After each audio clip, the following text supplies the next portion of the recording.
foram anos difíceis ali, os iniciais. Eu sofri tanto, Gustavo, que eu me tornei um menino gago e tímido. Eu cheguei num estágio que eu pensei que não valeria a pena viver.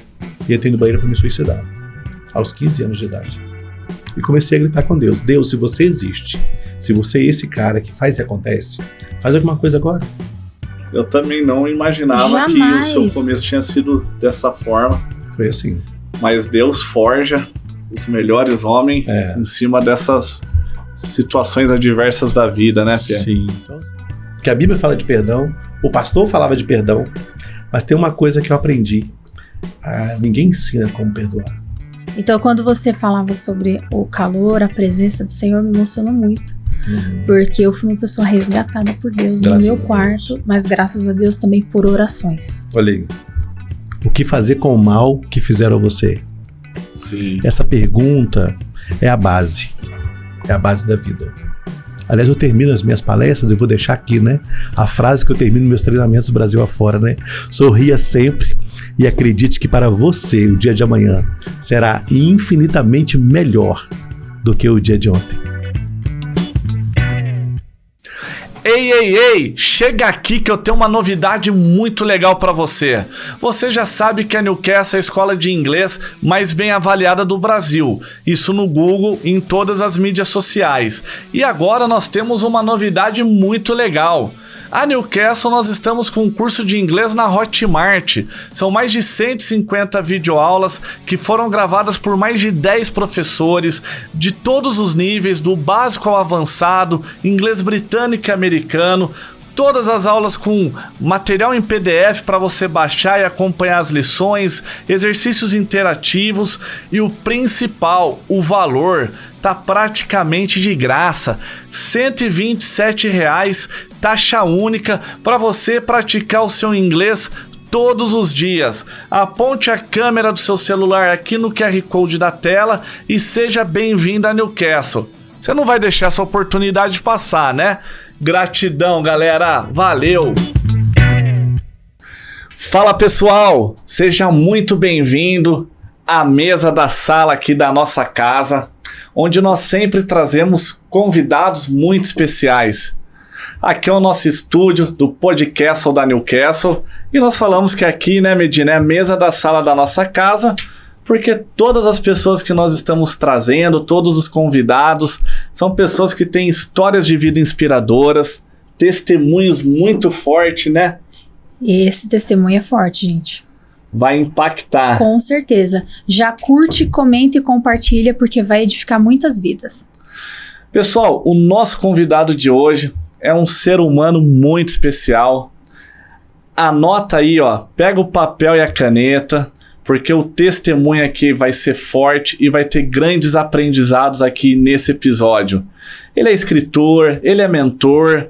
Seja muito bem-vindo, Pierre Perecin. É uma honra ter você aqui com a gente, viu, Pierre? Obrigado. De verdade mesmo. Obrigado, Gustavo. É uma honra. Um privilégio. É um privilégio estar com vocês aqui. Obrigado, Gustavo. Obrigado, Medina. Vai ser um prazer poder passar esse tempo com vocês. Eu sei que você tem a vida muito corrida, né? Vive viajando pro Piauí, tava em Belo Horizonte, Pierre, essa semana, né? Tava lá comendo comidinha mineira. Aí sim. Bom demais. Poxa, conhecemos você lá na igreja. Sim. E você é uma pessoa que sempre inspira aqui todos que estão ao seu entorno, né? Obrigado. E ter você aqui, de fato, é muito especial para nós. Vamos começar já chegando mesmo, Pierre? Bora lá. Vamos que vamos? Vamos sim. Eu sei que você tem um projeto muito lindo, que você conta através do seu livro, e nós já vamos entrar aqui no assunto do livro, mas eu sei que ele nasceu de um testemunho muito forte, né? Sim. Da sua vida. Sim. E aí seria muito legal você já começar contando seu testemunho para o pessoal que está nos assistindo já conhecer um pouquinho mais da sua história. Certo. Vou fazer o seguinte, ó. Eu vou falando. Certo. Você, Medina, pode me interromper, não tem problema. Porque senão eu vou falar o tempo todo. Então vocês fiquem à vontade para interromper, perguntar. Eu vou fazer um resumo, tá certo? Que é muito grande a história. Então eu vou começar contando e aos poucos a gente vai interagindo para não atrapalhar, né? E até quem está assistindo se sentir mais à vontade, a gente poder interagir. Mas eu fui rejeitado no ventre materno pelo meu pai. E fiquei órfão de mãe aos 4 anos de idade. Então, minha mãe teve... A primeira vez que ela engravidou, ela tinha 19 anos de idade. E naquela época, família nenhuma aceitava mãe solteira dentro de casa. Eu morava no interior de Minas Gerais. Minha mãe apareceu em casa com 19 anos de idade, grávida. E ela foi expulsa de casa pela própria mãe. A mãe disse: hoje você morreu para mim. Não apareça aqui nunca mais. Esquece que você é minha filha. E ela sai de uma cidadezinha pequena chamada Guarará, lá perto de Juiz de Fora, e aí vai a pé para outra cidade chamada Bicas, que também é pertinho lá. Nessa cidade de Bicas, a minha mãe teve ao todo 7 filhos. Cada filho com um homem diferente.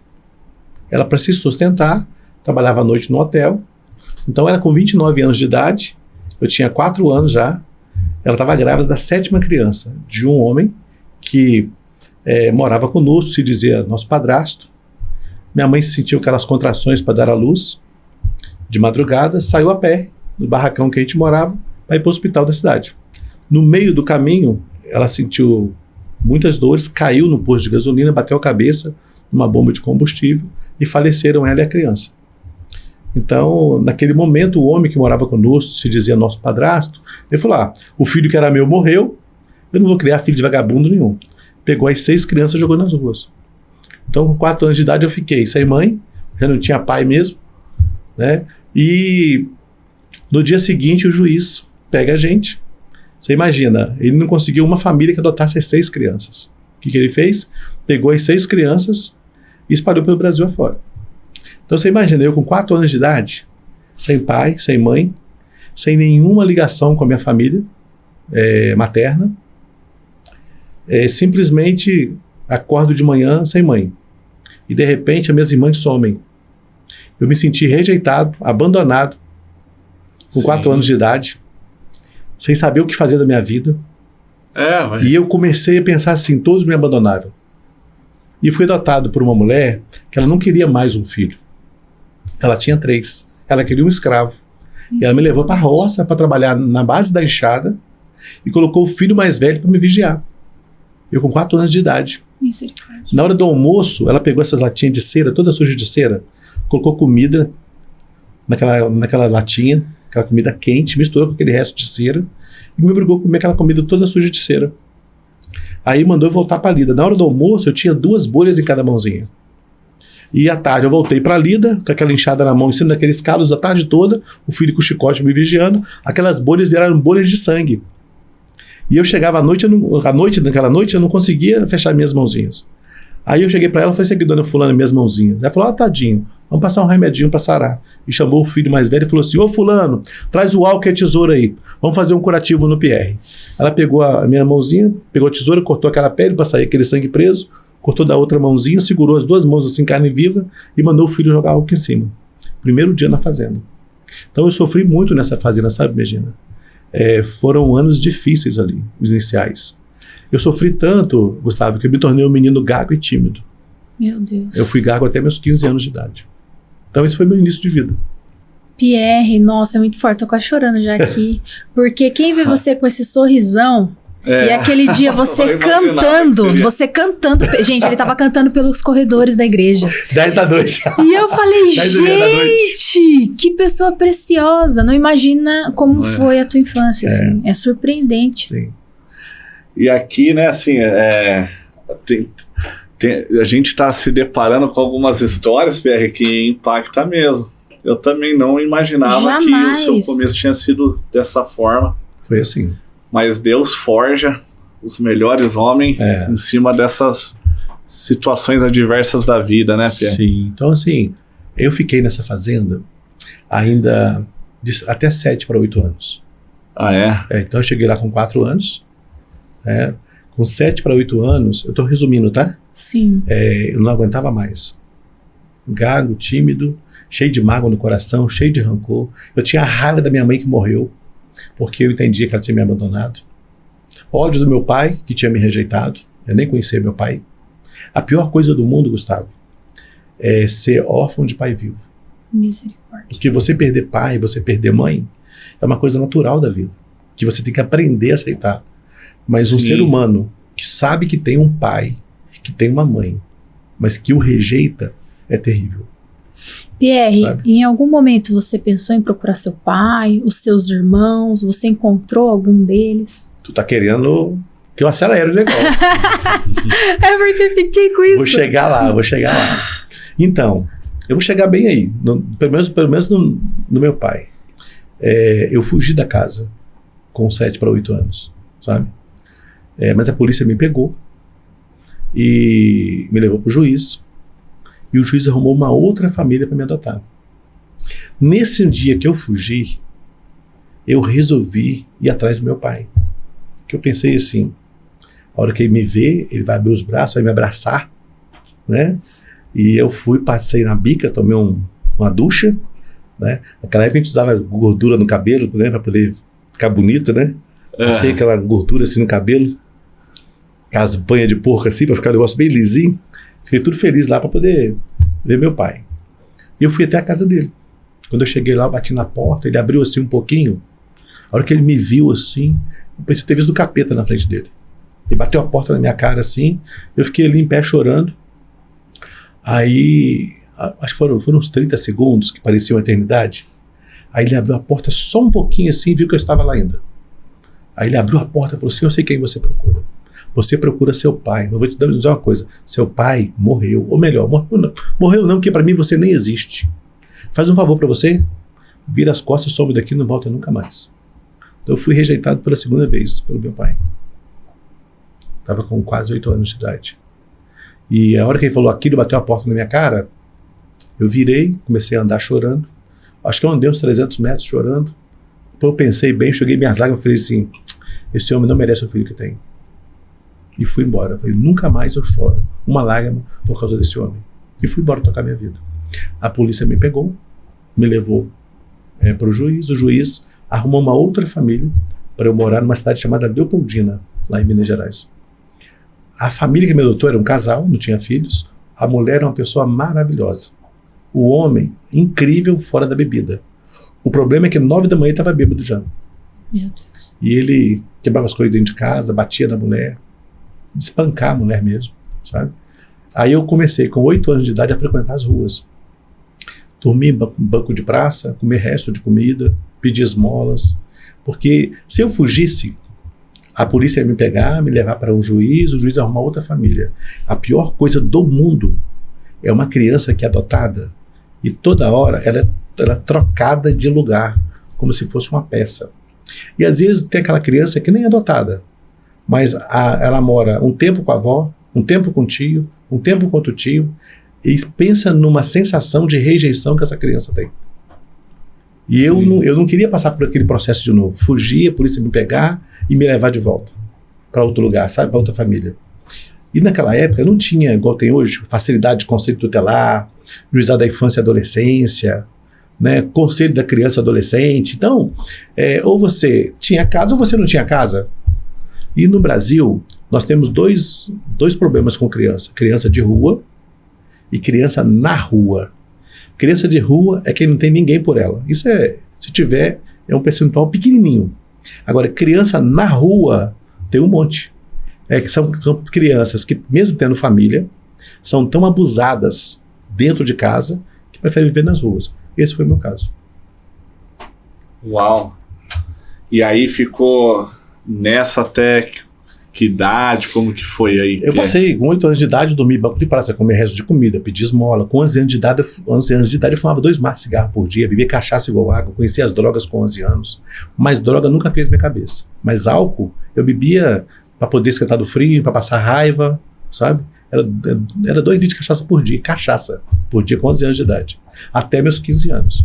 Aos 15 anos de idade, eu cheguei num estágio que eu pensei que não valeria a pena viver. E entrei no banheiro para me suicidar. Aos 15 anos de idade. Lá dentro do banheiro, na casa de uma senhora que educou uma de minhas irmãs. E lá naquele banheiro, eu estava de frente para o espelho e eu entrei ali para acabar com a minha vida. Mas começou a passar um filme na minha cabeça. As maldades que fizeram a mim e, por consequência, as maldades que eu fiz a muitas pessoas. Porque eu falo, vou abrir um parênteses aqui, Eu falo o seguinte, quando você sofre, mesmo que inconscientemente, você faz pessoas sofrerem. Então, me faziam sofrer, eu fazia outros sofrerem. Sim. Fecha parênteses aqui. Ali no banheiro, começou a passar aquele filme na minha cabeça. As maldades que fizeram a mim e, por consequência, as maldades que eu fiz a muitas pessoas. Mas, Medina, tinha uma cena, Gustavo, que toda hora vinha à minha mente ali no banheiro. Eu tinha 8, 9 anos de idade, eu sempre fui estrategista. Deus me deu uma capacidade de ser estrategista. E naquela idade, meus colegas aos domingos iam para campo de futebol pedir dinheiro. E eu pensava assim, o que essa pobretada no campo de futebol, numa cidade dessa, vai ter para dar para alguém? E eles ficavam brigando, quem que ia pedir esmola para quem? Sim. E eu pensava assim, de manhã, onde tem mais gente domingo? Opa, igreja. Sim. E de manhã, onde tinha mais gente, era a igreja católica. Eu ia para a porta da igreja católica. À noite, onde tinha mais gente, a porta da igreja evangélica. E tinha uma igreja que era lotada na cidade. Então, de manhã eu ia para a porta da igreja católica, não entrava na missa. À noite eu ia para a porta da igreja evangélica, não entrava na igreja evangélica. Mas todo domingo entravam umas senhoras na igreja. Me davam uma moedinha e dizia assim, ô rapaz, olha para Jesus, Jesus te ama. Deus tem um plano para sua vida. Eu com 8, 9 anos de idade ouvindo aquilo, falava assim, que Deus é esse? Que amor é esse? Eu não acreditava em Deus. Eu falava assim, como é que pode existir um Deus que cuida da gente e deixar uma criança passar pelo que eu passo? Então, na minha cabeça, Deus não existia. Mas lá no banheiro, na hora de me matar, toda hora vinha aquela cena. Ah, porque Jesus te ama, Deus tem um plano para sua vida. E eu falei assim, comecei a pensar, né? E se esse cara existir mesmo? A minha arrogância, Gustavo, você deu uma chance para esse cara, né? Eu falei assim, poxa, se ele existir mesmo, né? Eu dei uma chance para ele. Ainda bem que a Bíblia fala assim, que Deus não leva em conta, né? O tempo de ignorância do homem. Mas eu caí no chão do banheiro, Gustavo, no desespero, Medina. E comecei a gritar com Deus. Deus, se você existe, se você é esse cara que faz e acontece, faz alguma coisa agora. Para tirar de mim essa vontade louca de morrer. Ou eu vou me matar dentro desse banheiro. Se você é Deus, se você está me ouvindo, faz alguma coisa agora. Gustavo, eu caí no chão do banheiro. Ali, estava no chão. Mas era como se um cobertor me abraçasse. Eu comecei a sentir um calor. Mas era um calor. Não é aquele calor que o sol bate na pele e esquenta de fora para dentro. Não. Era um calor que queimava lá dentro. É um calor de dentro para fora. E aquilo foi esquentando, foi esquentando, foi esquentando. Mas era muito maior do que eu, aquele calor. Era muito mais forte do que eu. Aquilo foi tomando conta do meu corpo inteiro, foi aquecendo, foi aquecendo. E de repente a vontade que eu tinha era gritar assim, uou, eu tô feliz! Mas eu não tinha nem motivo para gritar, sabe? Eu falei, tô feliz por quê? Mas a vontade era aquela, sabe? Eu tava tão satisfeito, mas tão satisfeito. E eu levantei dali, Gustavo, eu me sentia leve, eu me sentia forte. Aquela sensação de acabar com a vida, ela não existia mais dentro de mim. Foi um negócio assim, eu não vi nada, tá? Foi um calor que eu senti. Hoje eu sei que é a presença de Deus, né? Mas eu saí dali da casa daquela senhora, que eu estava no banheiro da casa daquela senhora, que eu chamo de mãe hoje, em respeito ao que ela fez por mim. Ela morreu ano passado. Eu fui até o quarto da minha irmã. Lá tinha uma estante assim com vários livros. E lá tinha uma Bíblia. Eu nunca tinha manuseado uma Bíblia antes. Aí eu peguei a Bíblia e eu abri assim. Saiu no Salmos 37. Eu comecei a ler o Salmos 37, o versículo 5 fala assim, entrega teu caminho ao Senhor, confia nele e o mais ele fará. Gustavo, eu li aquele versículo várias vezes. Medina, é como se Deus estivesse falando assim, eu até pequei naquele dia, porque eu vi meu nome na Bíblia, né? Pierre, entrega a sua vida nas minhas mãos, confia em mim e o resto eu vou fazer. E eu caí no chão do quarto, eu chorava, mas era um choro de alegria. Eu não sei se você já chorou de alegria, mas era um choro de alegria que não era incontrolável. Eu chorava, eu dizia assim, mais ou menos assim, Deus, não sei rezar, eu não sei orar, eu não sei falar contigo, mas aqui diz que eu tenho que entregar minha vida nas suas mãos. Deus, eu não sei como é que é isso, mas eu te entrego. Eu te entrego a minha vida, porque essa vontade louca de viver só pode vir de alguém muito superior a mim. E já que você existe, eu quero te pedir 3 coisas. Eu pedi para Deus ali. Eu quero ter família, que eu nunca tive. Eu quero ter amigos, porque pessoa que te leva roubada não pode ser amigo. E eu só tinha amizade para fazer coisa errada. Pessoas que me levavam para fazer coisas ruins. E eu falei, Deus, um dia eu quero ter orgulho do meu nome. Se você me der essas 3 coisas, eu não quero mais nada. Foi minha primeira oração sincera para Deus. Nossa.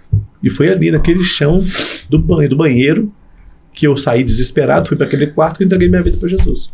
Sem conhecer igreja, sem conhecer religião, sem conhecer nada. Comecei a ler a Bíblia escondido. Não entendia nada, lia, não entendia. Resolvi procurar um lugar para me ensinar a Bíblia. E eu fui em várias religiões. Um dia eu entrei numa igreja evangélica e eu vi lá um homem de terno, gravata. Ele lia um versículo e explicava, lia e explicava. Falei, eu quero isso para minha vida. E ali eu fiquei. E até hoje. Tenho 54 anos, né? Firme com Deus. Glória a Deus. Glória a Deus. Até chorei aqui, gente. Tem mais para gravar forte. hoje. Tô borrada. Muito forte. E foi assim. Ô, Pierre, que história forte, né? Que se tornou um testemunho bonito de superação, de inspiração, de fé. Eu tô impactado agora, de verdade. É sério, é sério. Pô, isso não aconteceu em nenhum episódio aqui, hein, Pierre? Nossa. Que isso. Mas aí, Gustavo, é sério mesmo. Eu entrei numa crise. Por quê? Eu fui pra igreja, me batizei, mas eu tinha um problema. Era gago e tímido. E eu tinha vergonha do meu passado. Eu tinha medo de falar para as pessoas e as pessoas também me rejeitarem. Então, eu vivia uma mentira na igreja. Cada vez que eu ouvia falar de perdão, eu me sentia muito mal. Porque a Bíblia fala de perdão, o pastor falava de perdão, mas tem uma coisa que eu aprendi. Ninguém ensina como perdoar. Sim. Então, eu não sentia vontade. Eu não tinha desejo de perdoar. Eu não sabia como colocar o perdão em prática. Beleza, a Bíblia diz que tem que perdoar. Mas a Bíblia não diz como eu faço para perdoar ali. O pastor não ensinava como eu tinha que perdoar. E eu me sentia a pior pessoa do mundo. E eu falei, como é que eu vou fazer para viver gago e tímido? Porque a outra coisa que era perdoar, para mim não fazia sentido, não precisava, né? Eu tinha ódio no coração, tinha rancor no coração, me sentia mal quando falava de perdão. Só que no ano seguinte teve um retiro de jovens e tava aquela confusão, quem vai, quem não vai, fazendo inscrição. E na porta da igreja, no final, o pastor pediu para quem fosse ao retiro de carnaval esperar, que ia ter uma reunião para os pais ali. E o pessoal ficou lá dentro. E eu falei assim, eu não vou, não tenho dinheiro. Sentei na porta da igreja, porque sempre alguém pagava, me dava um dinheirinho e pagava almoço para mim. Aí eu fiquei na porta da igreja, estava uma senhora descendo para ir embora. Ela falou assim, uai, você não vai no retiro? Eu falei, não vou não, tia, eu não tenho dinheiro para retiro. Ela falou assim, você é o menino que chegou aí das ruas e tal? Eu falei, é. Ela falou assim, olha, todo ano eu patrocino uma criança, eu não tenho filhos. Então todo ano eu adoto alguém. Faz o seguinte, você vai no retiro sim, eu vou pagar para você. Eu vou te dar um dinheiro, você vai... Lá tem cantina, você vai comprar lanche, refrigerante, e vou te dar as roupinhas do meu sobrinho que eu tenho lá para você ter uma roupinha para você vestir. E assim foi. Só que no retiro o tema era identidade espiritual. E eram 4 mensagens de um pastor só. E a primeira mensagem dele, tinha uns 300 jovens, foi sobre assuma a sua identidade.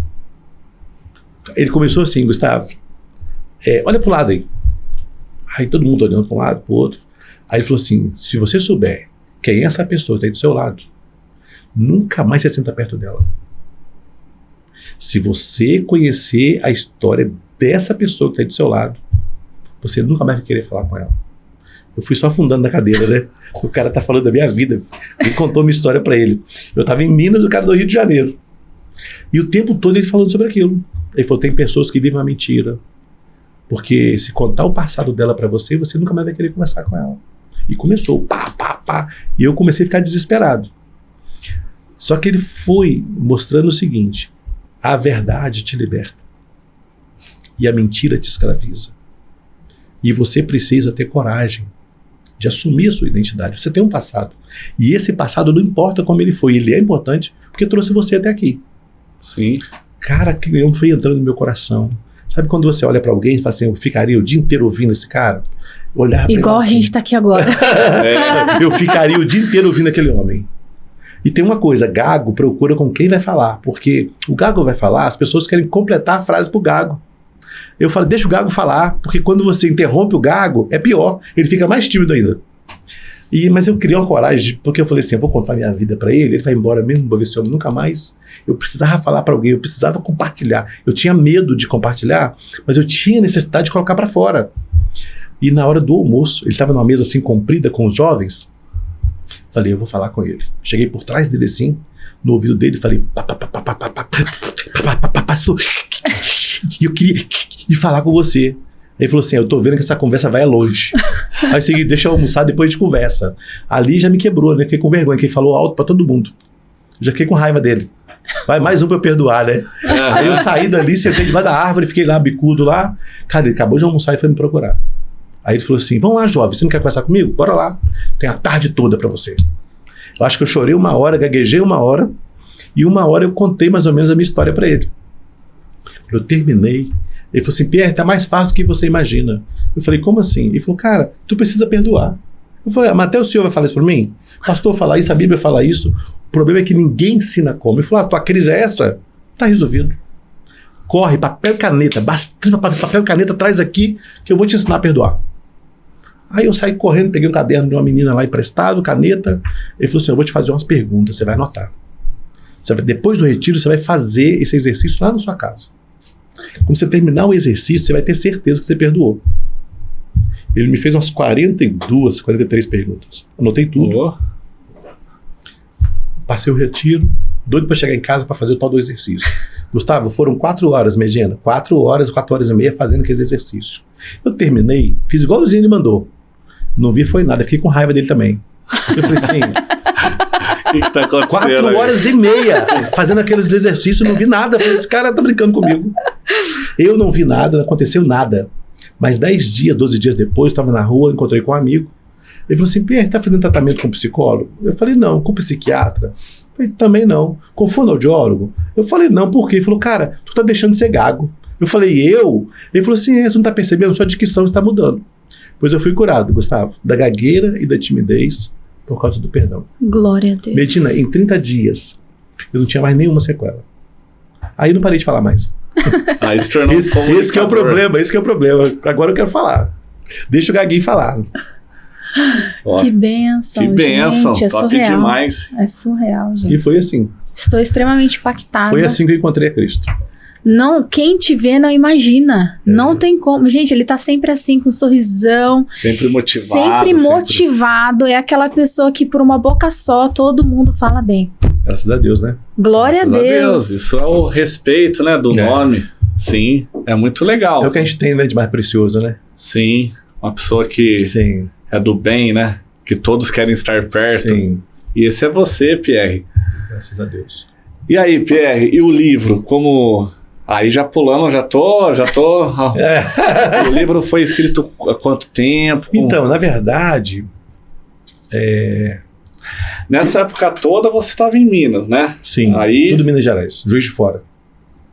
E a Mari nasceu em Minas. Juiz de Fora. Diego também. Também, Juiz de Fora. Ah, então vocês Somos já vieram mineiros. pra Campinas Já, o Diego uma tinha, outra etapa a Mariana da vida. tinha, acho que 3 anos. 3 aninhos? 3 aninhos. E o Diego já tinha 17 anos, para 18. 18, né? A Mariana tem 3. Quando o Diego... Eu tinha 21 anos quando o Diego nasceu. Sabe? Eu casei com 19 anos. Casou com 19. E meu sonho era montar família, né? Sim. Então eu comecei a trabalhar no comércio com 17 anos de idade. E assim, ex-gaguinho vendendo. Então eu fiz muito sucesso, né? Nossa. Graças a Deus. E assim, me dei muito bem no comércio. Rapidinho virei gerente. Sabe? Cresci muito nessa área comercial. E comecei a namorar com 17 anos de idade a minha esposa. E com 19 anos eu me casei. Fui pai pela primeira vez com 21 anos. Quando o Diego fez 15 anos, eu realizei um grande sonho na minha vida, que eu sempre quis fazer por uma criança que nunca fizeram por mim. Aí Deus nos deu a Mariana de presente. Mariana, nossa filha do coração, chegou lá em casa com 3 meses de vida. Tá com 17 agora, essa moça linda aí. Que lindeza. É o nosso bebê lá hoje. Pierre, interessante você falar que você é de Minas, que você fala tão bem, que eu não percebi sotaque em nenhum momento. Inclusive, até brinquei no início que tinham vindo mineiros aqui, você falou, olha, tá, a sua dicção é muito boa. Sou mineiro aí. Gente, a sua dicção é maravilhosa. Porque, na verdade, eu sou mineiro de Juiz de Fora, né? E o pessoal brinca que é mineiro do Brejo. Porque é mais carioca, cada influência do Rio, né? De Juiz de Fora. Tudo nosso de Juiz de Fora é Rio de Janeiro. Porque é mais perto do Rio do que Belo Horizonte. Então o pessoal de BH fala que a gente é mineiro do brejo, né? Por conta disso, porque o sotaque nosso é muito parecido com o carioca, né? O meu já misturou paulista com carioca, com nordestino, né? De vez em quando a gente dá... A Mariana não, a Mariana tem um sotaque todo paulista. Vai ver que ela puxa bastante o R. O Diego também já arredou bastante o R. Eu não, né? Eu sou uma mistura aí de... Mas o pessoal que, por exemplo, se eu for pro Nordeste, o pessoal sente a diferença. Aqui não, o pessoal já percebeu que o meu sotaque é meio misturado, né? É mais fácil. Mas então eu casei com 19 anos de idade. Então eu fiz muito sucesso no comércio. E em 96, quando o prefeito eleito da cidade foi eleito lá, na época, ele queria um assessor que fosse mais gestor do que político, né? E eu fui chamado para o gabinete do prefeito. Eu trabalhei 8 anos na assessoria do prefeito. E naquela época, eu trabalhava na prefeitura e dava palestra brincando, de graça, para outras lojas, né? E assim que eu comecei. E como eu fui curado da gagueira por causa do perdão, eu fui pesquisar. Perdão vem do latim. Per mais donare. Perdonare. Significa doar por completo. Perdão só é perdão se você doar por completo. Eu comecei a cultivar um sonho lá naquela época. Um dia eu vou ter uma empresa, vai chamar Perdonare. E eu vou trabalhar e eu vou lutar para que outras pessoas não sofram o que eu tenho sofrido até aqui. E hoje eu tenho, né? Chama Perdonare Mentoria e Soluções Empresariais. É o nosso escritório que é aqui em Campinas, ali no Cambuí. E você aproveitou e até já me deu vários insights aqui sobre a escola. Gratidão. E aí hoje você atua dá palestra, faz mentoria nas empresas aí do Brasil afora, né? Eu sou especialista em pessoas, né? Eu falo, Gustavo, que pessoas felizes produzem mais. Sim. Né? Tem um americano, Medina, que ele fala o seguinte, Medina, né? Não construa empresas, construa pessoas. E essas pessoas vão te ajudar a construir quantas empresas você quiser. As empresas no Brasil, nos últimos 20 anos, investiram muito em tecnologia, estrutura física, equipamento. 0 em pessoas. Sim. Então você tem prédios bonitos, empresas bem equipadas, pessoas tristes. Nós estamos vivendo hoje, eu vim agora de um congresso, primeiro encontro de novos gestores públicos em Minas Gerais, promovido pela CISREC, que é um consórcio de saúde na Grande Belo Horizonte. Eu fui um dos palestrantes lá para os novos gestores que vão assumir em janeiro, e eu falava sobre isso. A grande crise no Brasil atualmente não é financeira, é emocional. É a falta de capacidade de gestão de conflitos. As pessoas não sabem se relacionar. Isso tem muito a ver com a pandemia. Era isso que eu ia perguntar. Já era um problema, tá, Gustavo? Mas a pandemia agravou ainda mais. Por quê? Na pandemia, imagina lá em casa. Eu voltei para casa, depois de trabalhar tantos anos na rua, viajando, né? A minha filha estudando fora voltou para casa, aí ficamos, a esposa no cômodo, a Mariana estudando no outro e eu estudando no outro. E o ser humano não estava preparado para voltar para casa. Ainda mais no mundo de hoje, que a mulher trabalha fora, o homem trabalha fora, os filhos se encontram para dormir em casa. Pouco relacionamento. Final de semana, cada um correndo para um lado. Você imagina? E tiveram que ficar dentro de casa. Então, esse voltar para casa foi uma tragédia. E quem está sofrendo hoje? A escola e as empresas. Porque ao terminar a pandemia, as pessoas voltaram mais sensíveis para o mercado de trabalho. Sim. Então hoje, janeiro de 2024, foi o ano que mais teve divórcio no Brasil, se comparado aos 10 últimos anos. Por que isso? Problemas de relacionamento. E então as pessoas, hoje, por exemplo, as pessoas contratam muito pelo currículo. Eu tenho pedido, pelo amor de Deus, o currículo é a última coisa que você deve olhar. Olha a pessoa. Porque às vezes a pessoa tem um currículo maravilhoso. Tem um perfil maravilhoso de gestão. E eu estava falando com você ali fora, né? Pouco antes ali. Medina, tem o gestor e tem um líder. Gestor cuida de processos. Gestor cuida de metas, resultados, máquinas. Não cuida de pessoas. E nós estamos precisando de líderes, né? Tem muitos pastores que são gestores, não são líderes. Então, eles estão preocupados com resultados e menos com pessoas. Sim. E você tem empresários focados em gestão e não em pessoas. Nunca um gestor vai ser líder. Agora, todo líder é um gestor. Então, a gente precisa fazer líderes. A gente precisa hoje, nas empresas, de pessoas que tenham capacidade de fazer gestão de pessoas, de cuidar de pessoas. Então, naturalmente, o que eu faço hoje? Né? A minha mentoria é vida e negócios. As empresas me contratam para quê? Para eu ajudar as pessoas a desenvolver liderança, desenvolver os negócios. Mas não adianta você pensar em resultado, ganhar dinheiro, e as pessoas estão tristes. Essa é a maior crise hoje no Brasil. Uma coisa que eu senti, assim, principalmente nesse retorno de pandemia, eram as pessoas mais resistentes, assim, Pierre, tipo, tava com aquela dor, aquela frustração, porque a pandemia, ela trouxe isso, né? Muitas pessoas tiveram algumas perdas pessoal, ou ficou muito tempo em casa, esses desgastes emocionais. E aí eu senti, assim, algumas pessoas até com o coração aberto, assim, para recomeçar, né? Nesse processo pós-pandemia, porque querendo ou não, vou falar que ele paralisou, ele paralisou por um período, né? Não que ele exterminou, mas interrompeu, né?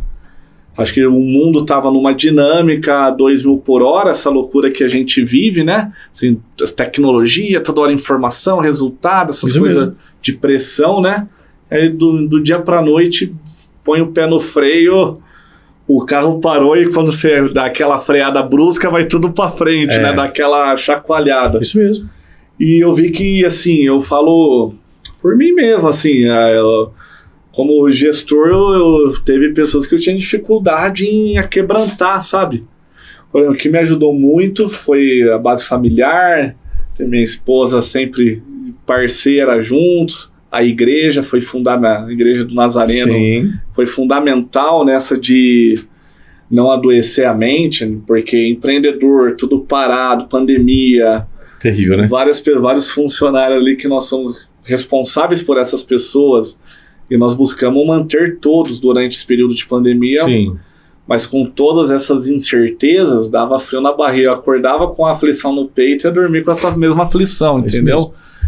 E graças a Deus foi muito bom essa retomada, confiar no Senhor, colocar a fé na frente, mas foi muito desafiador, era lutas diárias, assim, era aquela pressão que a gente sentia no começo do empreendedorismo. Aí depois de um tempo as coisas aconteceram, graças a Deus você fica aquela, né, baixa a guarda, e eu vi que durante esse processo de pandemia era uma tensão diária, que se não é Deus, de fato adoece, eu falo por mim. E aí eu via que, tipo assim, muitas pessoas com essa resistência, mas não só dentro de empresa, mas na vida mesmo, né? Você sente isso até hoje, assim, como você é um cara que roda o Brasil afora, nas empresas, tem um testemunho lindo dentro da igreja, super respeitado, você sente que estamos no final de 2024, ainda tem essa... pessoas adoecidas, assim, como reflexo da pandemia? Sim. Quando você foi ali fora, tava falando com a Medina, e tava falando com ela aqui, falei, Medina, essas sequelas da pandemia ainda vão perdurar por uns 30 anos. Uns 30 anos? Você pesquisa. Essa geração que viveu a pandemia ainda vai sofrer 30 anos. E eu vou te falar como. Nossa geração, eu tenho 54, vocês são mais jovens do que eu. Vocês vão sofrer. A Mariana, minha filha, tem 17, mas ela vai viver no casamento dela, com os filhos dela, consequência dessa pandemia, as sequelas. Agora, qual é a solução para isso, Pierre? Cuidar da gente.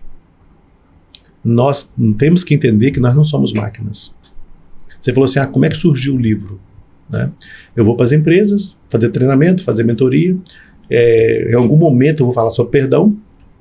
Aí as pessoas diziam para mim assim, Pierre, você fala tanto de perdão, mas a gente não consegue guardar tudo. Você tinha que ter isso escrito, alguma coisa. Foi aí que surgiu o livro. Né? Então o livro tem o meu testemunho, parte do meu testemunho, e tem a receita de como você colocar o perdão em prática. É a primeira literatura brasileira que você vai ler, vai ter um exercício prático para você fazer o exercício e colocar o perdão em prática. Entende? Hoje, a minha missão hoje de vida é ajudar pessoas. Então, para mim, dinheiro é consequência. Eu perco o cliente, porque quando eu sou chamado das empresas, eu tenho que falar a verdade. Sim. Eu percebo o ambiente, eu falo, olha, eu trabalho com 3 pilares. Deus em primeiro lugar, família em segundo lugar, e o sucesso nos negócios como consequência do seu bom relacionamento com Deus e do seu bom relacionamento com a sua família. Sim. Se você não acredita nisso, não me contrate, porque não vai dar certo. Porque para mim, não existe um homem, uma mulher de sucesso sem Deus e sem família. Um homem que não tem um relacionamento com Deus, um relacionamento pessoal com Deus, um homem que não tem uma família que ele é capaz de liderar, ele é um homem fracassado. O resto, porque se você, a crise ela vai vir a qualquer momento. A crise, eu tenho 54 anos, eu não lembro de uma época nessa vida que não teve crise. Uma hora é crise do combustível, outra hora é crise de alimento, outra hora é crise da pandemia, de doença. A crise está aí. Agora, a crise é oportunidade. Quem está preparado, cresce na crise. Quem não está preparado, sofre na crise ainda mais. Crise é oportunidade de mudança de mãos. Então, quem tem dinheiro, soube economizar, soube guardar, soube fazer uma boa gestão, na hora da crise, aproveita a oportunidade. Porque depois da pandemia, quantas portas fecharam? Mas quantas portas se abriram? É verdade. Quantas pessoas começaram a empreender na pandemia? Sim. Quantos tiveram que vender casa, carro, empresa para pagar dívida na pandemia? Ou pós-pandemia? E aqueles que estavam preparados conseguiram sobreviver e puderam crescer. Pandemia foi a época que eu mais ganhei dinheiro. Eu estava falando com a Medina antes de nós começarmos aqui. Por quê? As pessoas não investiam em pessoas. As empresas não investiam em pessoas. Só investiam em maquinário, tecnologia, produtos. Sim. Antigamente se tinha estoques e mais estoques. Hoje ninguém quer ter estoque mais. É verdade. Sim. Tem uma empresa, aliás, tem 2 casos interessantes que eu não sei se eu poderia compartilhar, mas eu vou dar tudo aqui. Eu vou dar 2 cases de sucesso no meu trabalho. Um em Minas e um no Rio.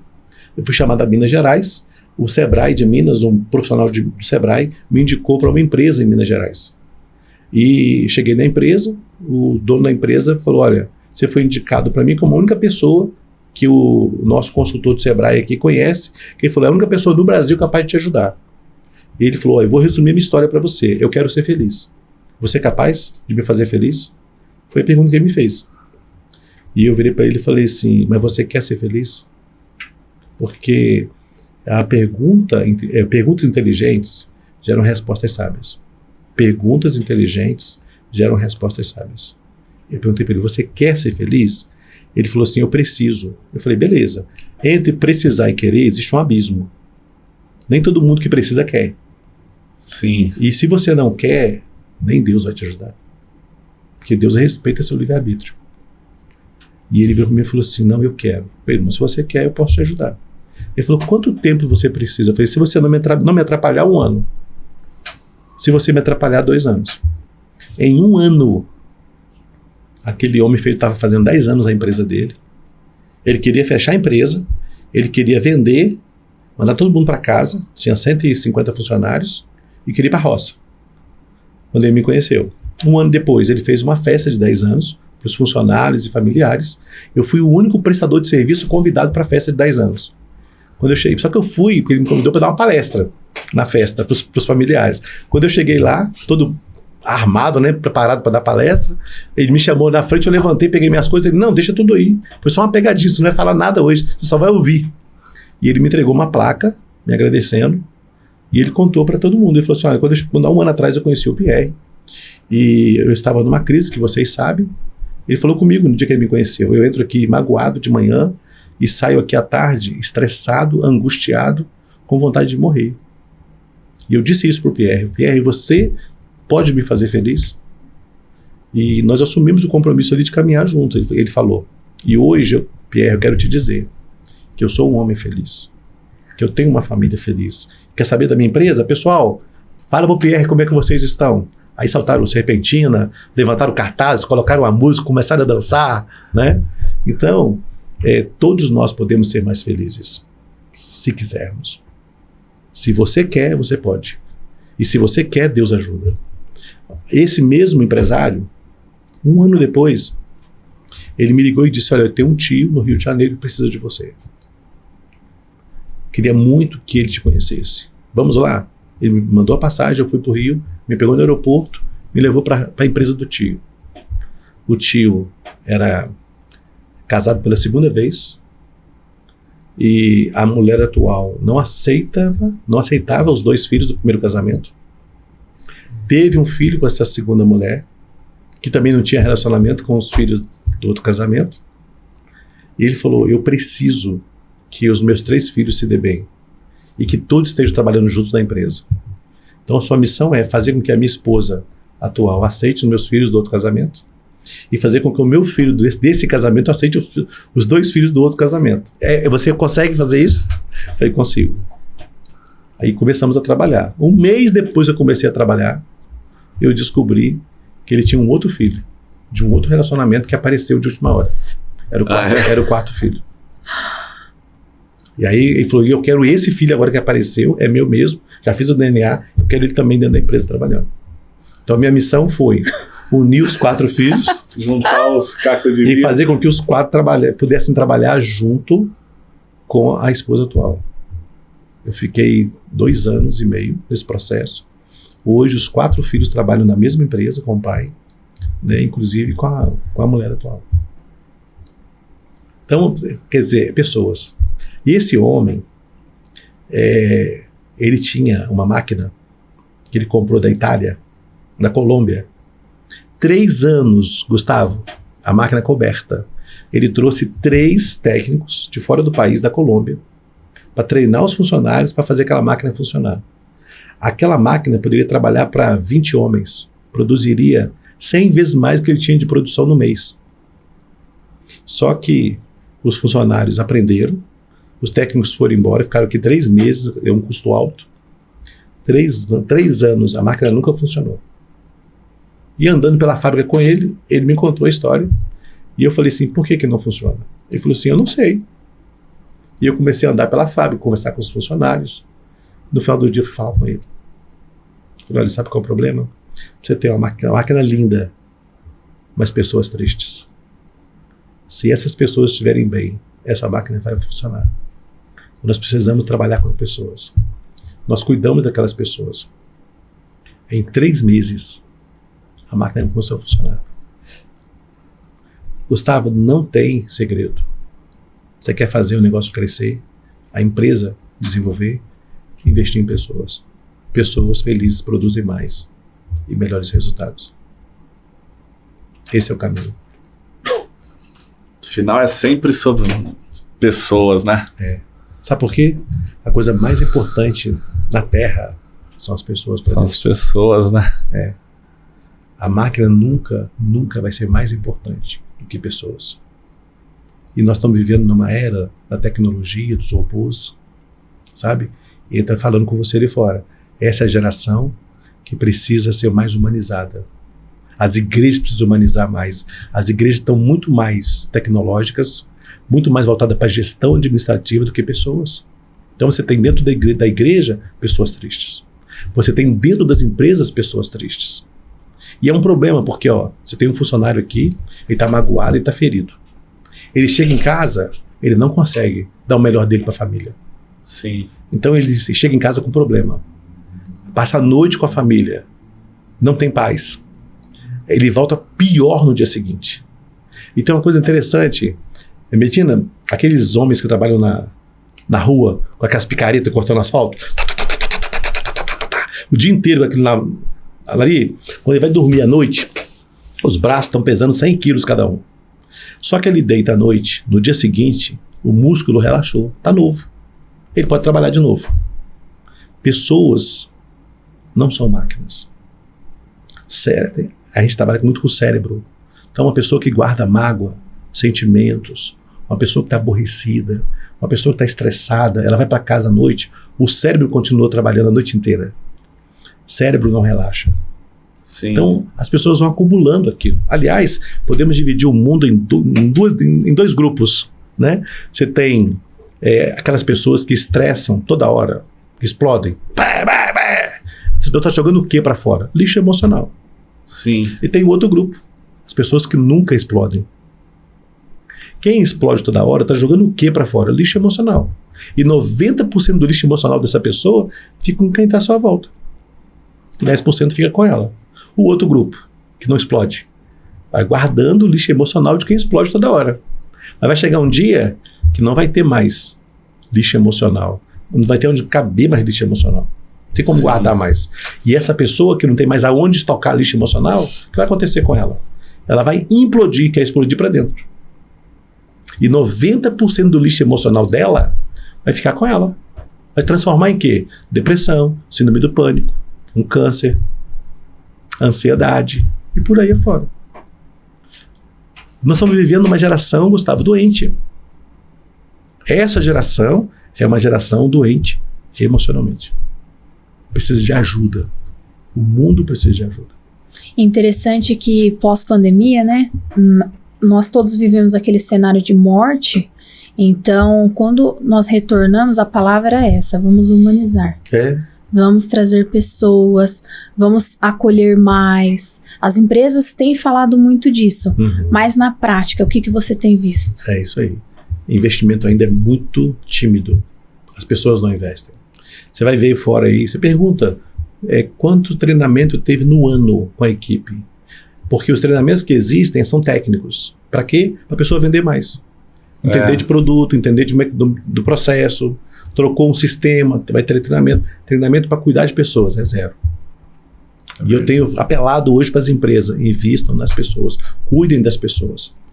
E é interessante isso porque nós estamos falando de um mundo onde a depressão está crescendo, a ansiedade está crescendo e o número de suicídios está crescendo. Só que é um crescimento silencioso que parece que as pessoas não percebem.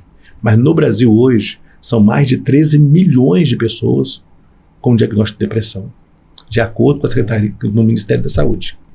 A Organização Mundial da Saúde fez uma pesquisa há 1 ano e meio atrás. Eles divulgaram: você tem hoje no mundo 1 milhão de suicídios por ano.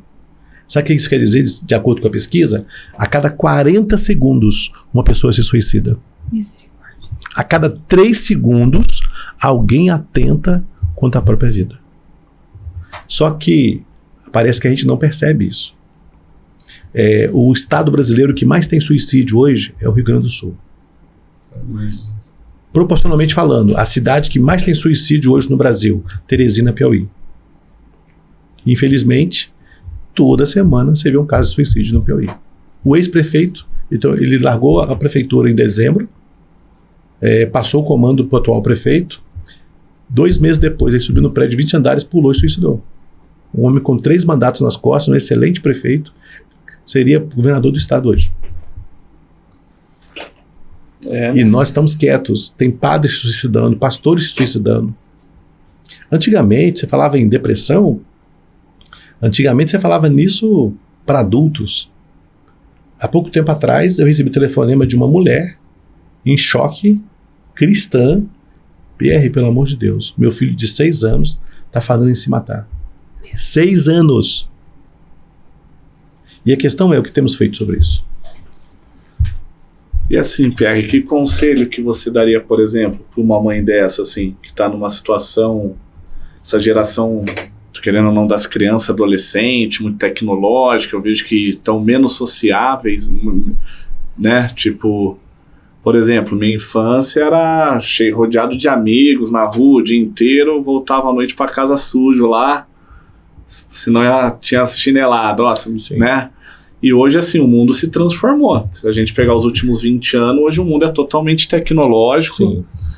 E afetou a forma das pessoas se relacionarem. É o que você falou um pouquinho antes aqui. Essa geração que está vindo agora é uma geração que já nasceu nessa... A geração da Mari é a geração que já é uma outra geração do mundo, né? Sim. Já nasceu nesse meio tecnológico, por exemplo. A Mariana me dá aula de tecnologia. Aula de tecnologia. Às vezes eu tô com um problema, mas Mariana, como é que resolve isso aqui? Pai, não é possível, você não sabe disso. Não, mas tanto é que cursos de informática, essas coisas já nem existem mais, porque essa geração já nasce sabendo e muda tudo muito. Sim. Mas em contrapartida teve esse outro peso na balança, né? Sim. Que foi essa questão de se relacionar. Eu vejo muitos amiguinhos assim do nosso filho. Ele tem 13 anos. E assim, é totalmente diferente da forma que eu e a Medina se relacionavam nessa mesma idade e tal, né? E aí você vê essas crianças que, por um lado, são muito mais inteligentes, né? De tecnologia, de ter acesso a muito mais informações, né? Que hoje na internet qualquer coisa você acha ali. E aí você encontra, por exemplo, uma mãe, uma criança, assim, com essas crises, assim, como que você... Cada caso é um caso, né? Sim. Na verdade. Nós estamos vivendo numa geração de pais ausentes, por N motivos, né? E eu tenho dito para os pais, né? Sejam pais. Estejam juntos, né? Ser pai dar amor, mas ser pai é educar. Sim. E nós estamos vivendo numa geração que os pais são ausentes. Então, por exemplo, a terceirização da educação tem sido um problema grave no Brasil. Terceiriza a educação do filho para os avós, para empregados, entende? E os filhos não têm mais os pais como referência. E isso é um problema, sabe? Você pode ter empregado, você pode precisar do apoio do avô ou da avó para tomar conta? Pode. Mas a educação de filhos, quem dá é pai e mãe. Pai e mãe, sim. Pai e mãe tem que saber se posicionar. Se você não sabe se posicionar, você cria um problema, né? O filho, ele precisa de um pai, de uma mãe. Pai faz falta numa casa, mãe faz falta numa casa. Sim. Então, agora ter um pai e ter uma mãe que não são presentes na vida do filho, que não cuida, que não ama, o pai que ama corrige, né? Sim. Eu tenho fama de ser pai rígido, né? E eu sou mesmo rígido, mas eu sou rígido porque eu amo. Sim. Se eu não amasse, eu não seria rígido, né? Eu até falo com a Mariana, eu fui rígido com o Diego, imagina com ela. Sim. O Diego que é menino, né? O Diego com 19 anos ia namorar, eu levava o Diego, buscava, com 19 anos. Os meninos tudo, Diego pagando bico a ele, né? Eu pagava mico, né? O Diego, pergunta pra ele, você conhece o Diego? Sim. Começava a namorar, eu levava em casa, na namorada, eu buscava, nunca deixei viajar com a namorada, sabe? Nunca deixei dormir na casa de namorada. Meu princípio, meus valores. Sim. E pai, pra mim, não tem idade. O filho pode ter 30 anos, o pai tá vivo, ele é pai. Ele é pai. E o filho tem que ouvir, tem que obedecer. Então, eu sou um pai que às vezes, até, que eu falo assim, às vezes o pai tem medo de falar, tem medo de se posicionar. Hoje em dia o pai fala assim, se eu falar, o filho vai entrar em depressão, porque o filho pode ficar doente. Eu prefiro errar no desejo de acertar do que errar sendo omisso. Por omissão. E uma coisa que eu aprendi, Deus deu, Medina, a mãe e ao pai, uma unção especial. Então, quando o pai fala, quando a mãe fala, está investido de poder de Deus, que a Bíblia diz que não há autoridade sem o poder de Deus. Eu falo coisas com a minha filha hoje, que talvez para ela seja besteira. Adolescente, está certo, a idade dela. Mas daqui a 10 anos, ela vai falar assim, poxa, ainda bem que meu pai falava aquilo comigo. Que saudade de ouvir meu pai falar sobre aquilo. O meu posicionamento é muito claro dentro de casa. Eu não transfiro isso nem para minha esposa. A minha esposa tem a parcela dela, de responsabilidade, e eu tenho a minha. Então, se você fala assim, Mariana, seu pai é rígido? Vai falar, Seu pai é bravo? Mas eu sou um pai que ama.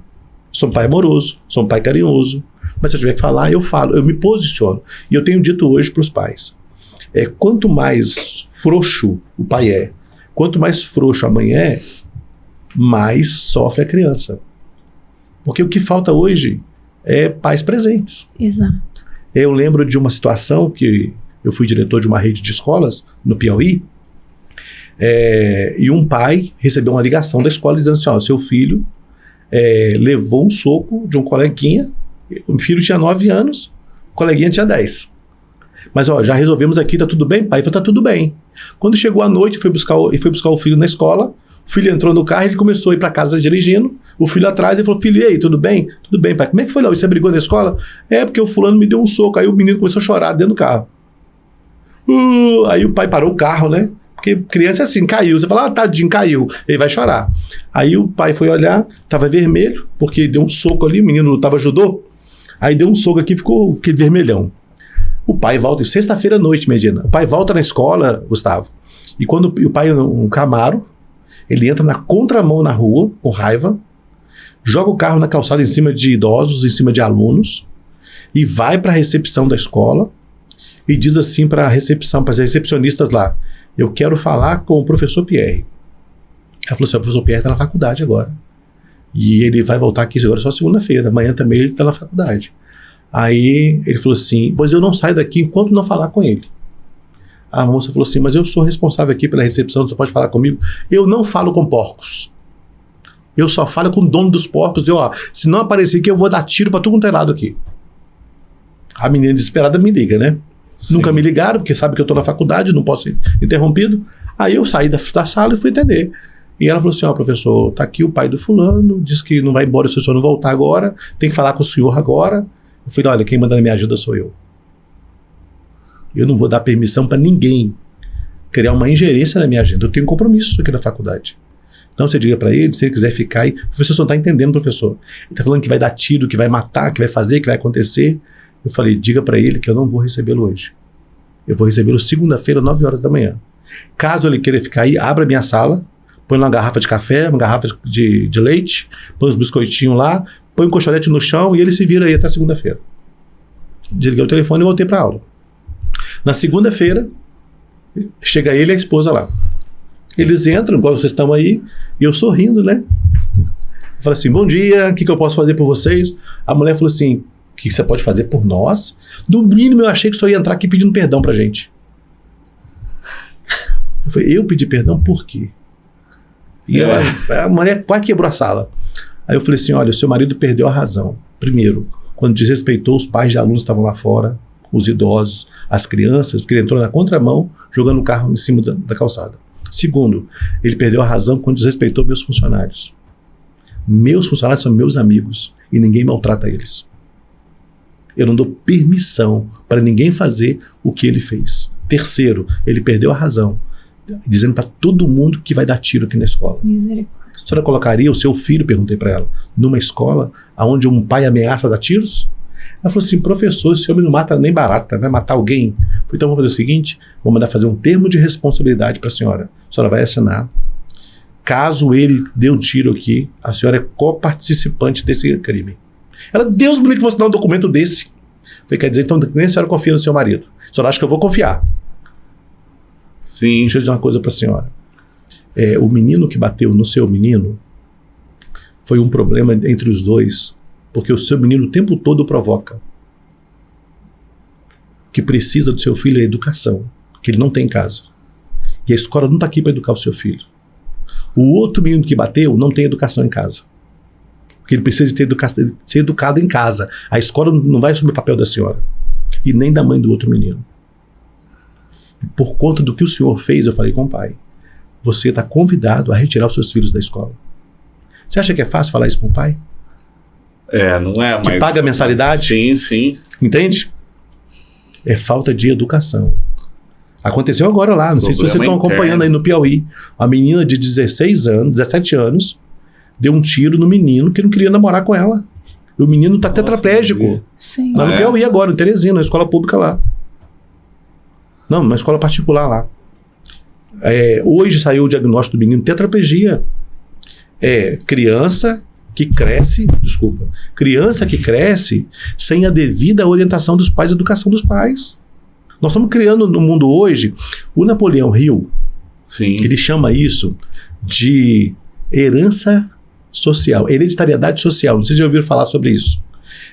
A Mariana é minha filha. Eu tenho, por exemplo, medo de barata.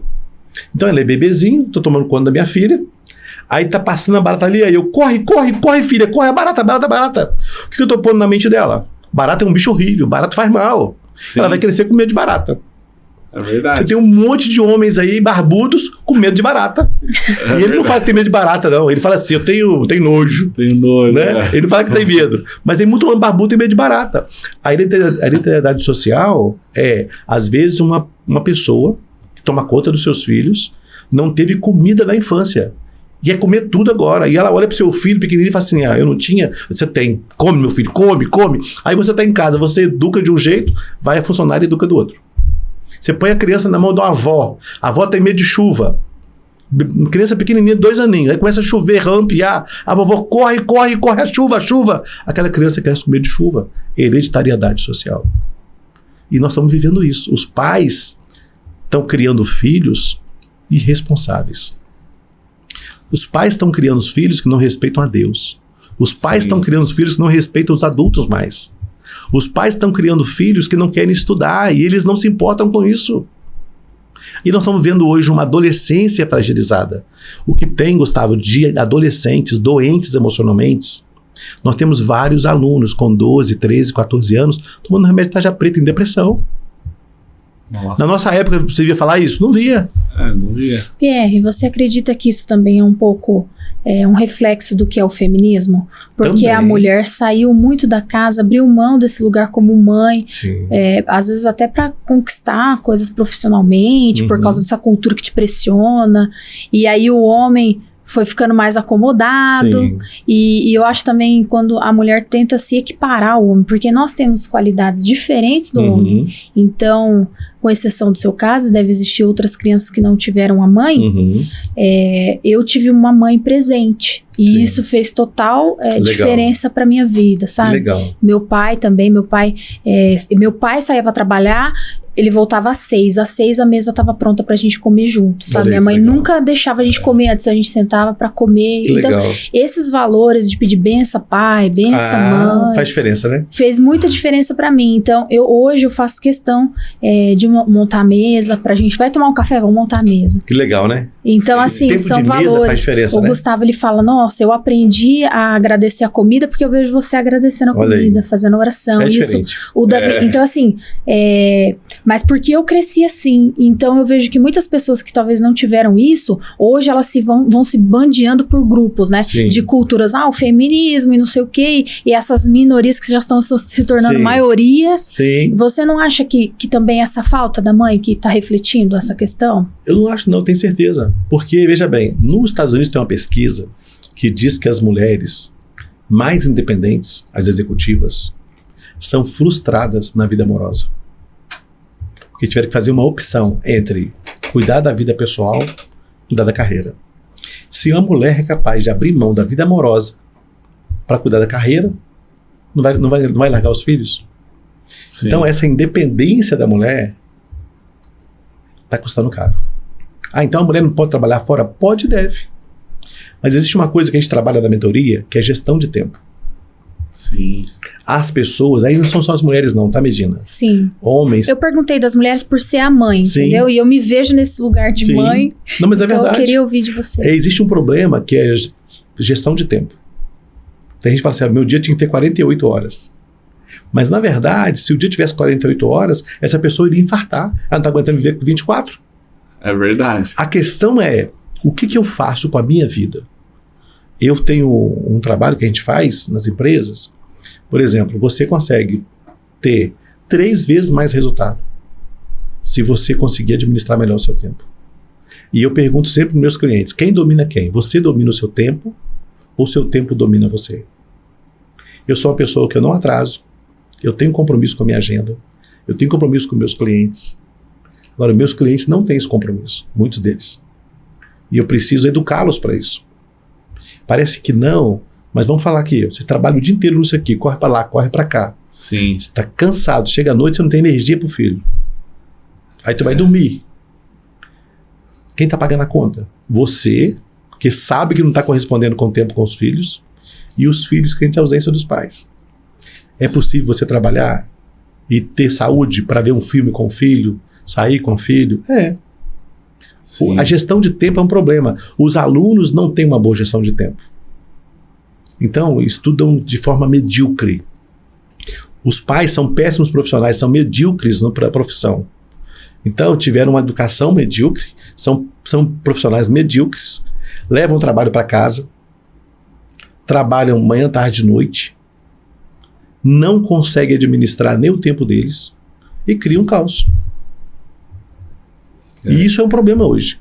Então, você vê que isso seria tema para outro podcast. Sim. Né? Mas a família... Mas reflete em tudo, eu peguei a visão. A família está sendo destruída pela forma como nós estamos tratando hoje uns aos outros. Você falou aí de tomar bênção, né? Hoje é muito raro você ver um filho tomar bênção do pai e da mãe. Lá no Nordeste isso é diferente.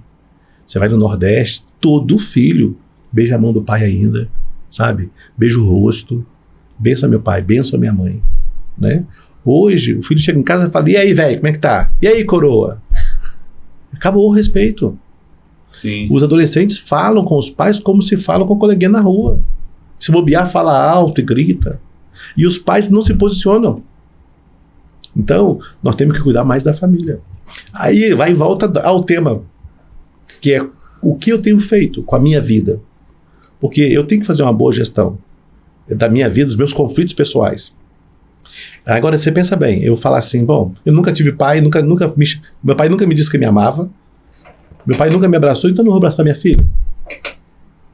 A minha filha vai à noite na cama, me dá um beijo, para dar boa noite, pai, bênção.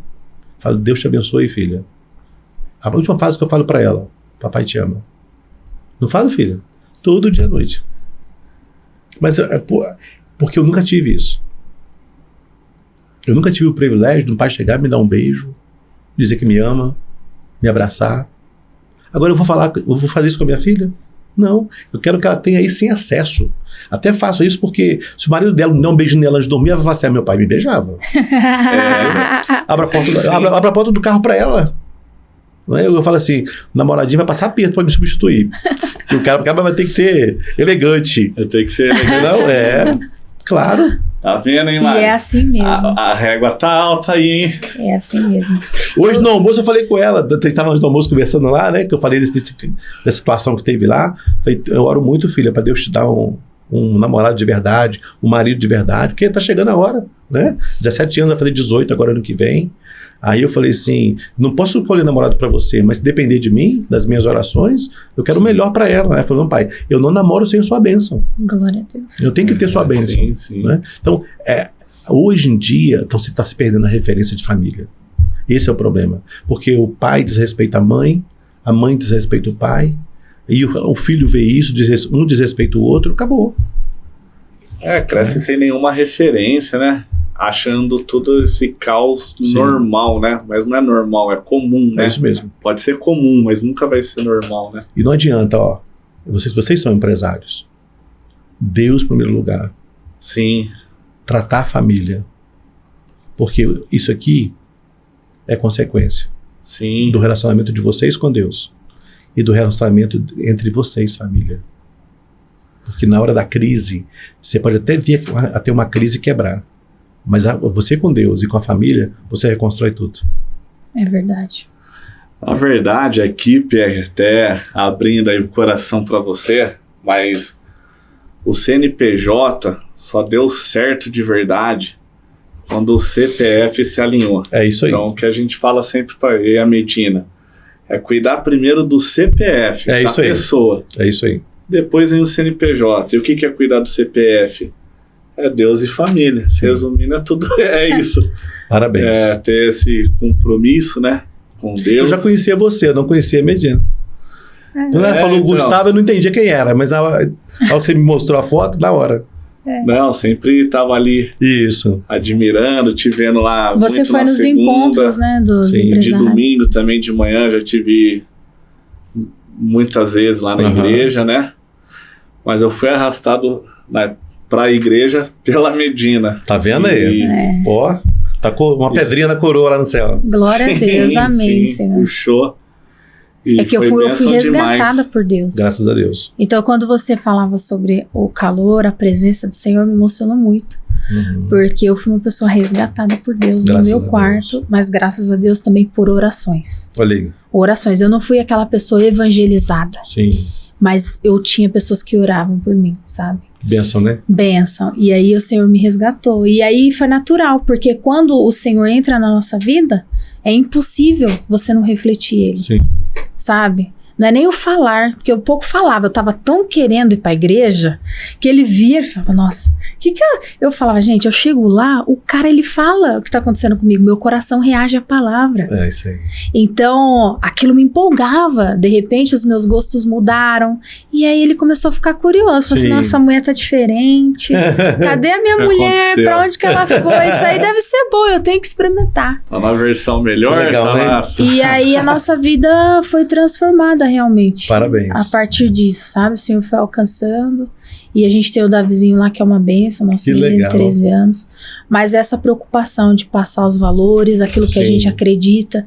Porque se ficar solto, inclusive a ideia do podcast é realmente dar voz a pessoas que têm um bom testemunho, algo para falar. Então a gente traz diversos assuntos, mas quando o que a gente quer mesmo são pessoas que tiveram a vida transformada por Jesus. Que legal. Porque é esse alcance que faz a diferença, sabe? Até tem uma frase que fala, né? O que me incomoda não é o grito dos maus, mas o silêncio dos bons. E tem tanta gente boa, com testemunho Luther bom pra falar. Pra falar, e às vezes não tem oportunidade, ou não chega no público que a gente tem. Então a gente, poxa, vamos trazer pessoas assim, que sabe? Legal. Parabéns. Hoje eu chorei aqui porque me impactou essa história. Porque a gente vê você sorrindo, vê as suas redes sociais, você sempre brincando, você trazendo uma palavra, trazendo exemplos, videozinhos dos exemplos. Sim. E aí você não sabe quem tá por trás. Quem é que tá por trás desse sorriso? Desse olhar, esse brilho nos olhos. Né? Então inspira essa juventude demais. Que muitas vezes vai pra internet e não encontra um conteúdo bom, de qualidade. E quando encontra tem que tomar cuidado, porque pode não ser bíblico. Aprendi com você hoje, assim que você chegou aqui. Sim. E é muito bom, porque existem homens como você, sabe? Eu fiquei muito feliz, muito grata por você aceitar o convite. Eu não imaginava, eu falei assim, gente, eu vou perguntar, não custa não, eu já tenho, né, eu vou tentar. Mas de pronto, você falou, não, olha, tá aqui meu livro, meu contato tá aqui. E eu fiquei assim, impactada, cheguei em casa contando, falei, nossa, Gu, você não acredita, você tem que chamar ele, você tem que chamar ele. Eu vou chamar, vou anotar. E aí eu já chamou ele, já falou com ele, por causa também dessa questão de ele também decidir, sabe? Então, assim, eu apresento, eu conheço algumas pessoas, mas, ó, você vê aqui, avalia. E aí mesmo. É uma honra ter tido você aqui. A honra é minha estar com vocês aí, conhecer essa empresa linda. Valeu. Parabéns. E, de fato, eu faço das palavras da Medina as minhas. Você começou a contar que o testemunho deu até um nó na garganta ali. Paralisei. Então, porque a gente não imagina, mas isso é muito bonito, assim, a obra de Deus. Sim. E as histórias, sabe? Então, esses podcasts, ele tem dado muito essa oportunidade e tem nos ensinado muito.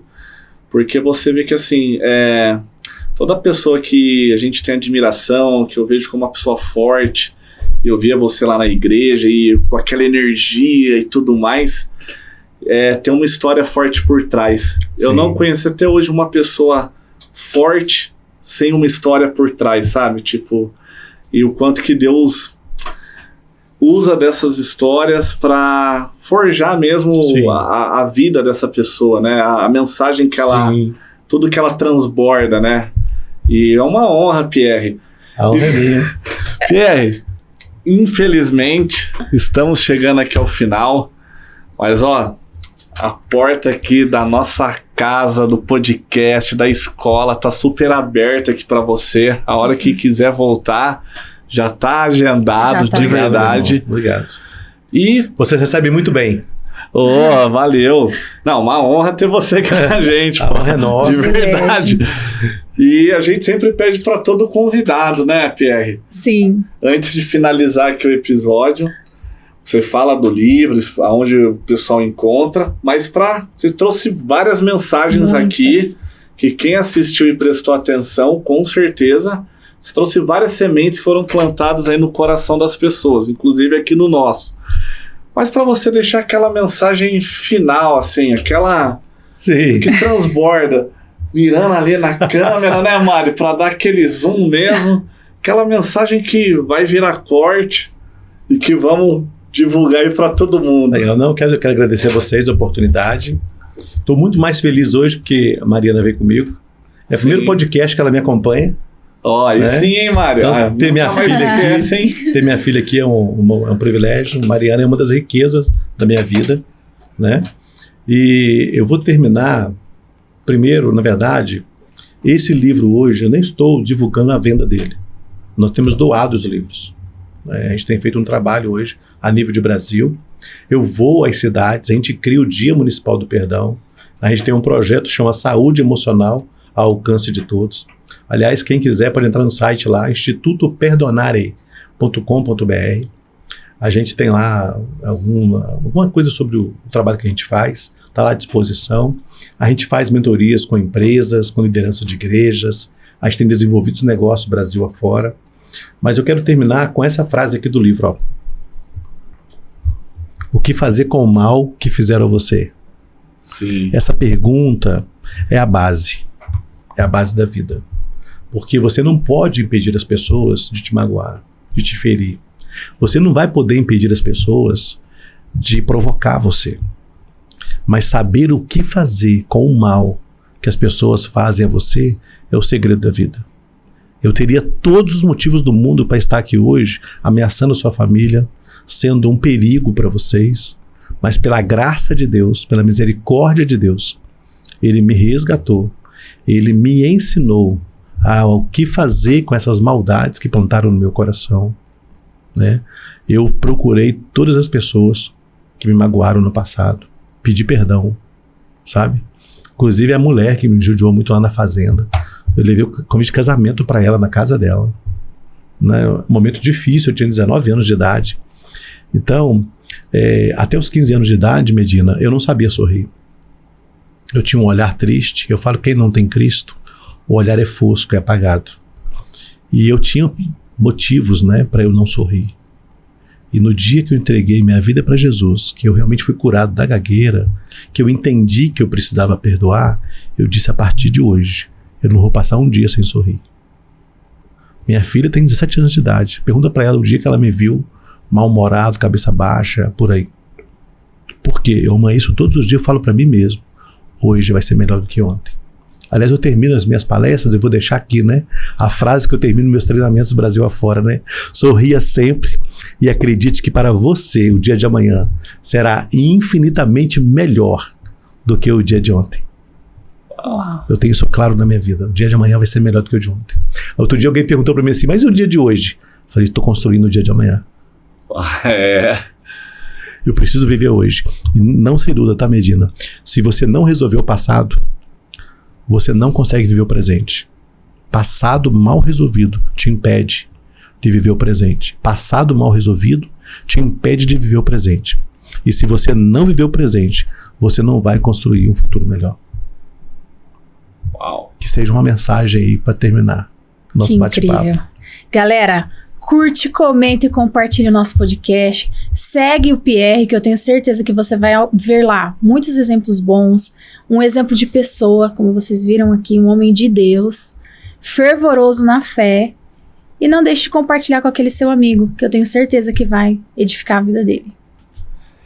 Valeu, Pierre. Foi uma Obrigado honra, pelo carinho por me receber aí. Obrigado. Pela mensagem. Foi muito bom. Valeu, galera. Até a próxima. Fala pessoal, aqui é o Gustavo Martinez e eu tô gravando esse vídeo porque eu tenho uma mensagem muito especial para você. É sobre o meu livro Princípios Poderosos para Recomeçar.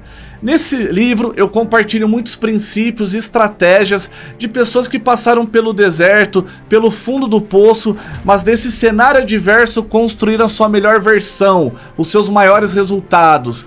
Esse livro ele conta com o prefácio do Oscar Schmidt, é um livro com foco em autoajuda, desenvolvimento pessoal, traz uma mensagem bíblica, traz mensagem de esperança e tá estourado em venda. Eu tenho certeza que se você se permitir aplicar esses princípios na sua vida, você vai transformar seus pensamentos, suas atitudes e, como consequência, seus resultados. Você encontra esse livro no link abaixo e nas principais livrarias do nosso país. Grande abraço, recomeçar, fundo do poço não é o seu lugar. Valeu!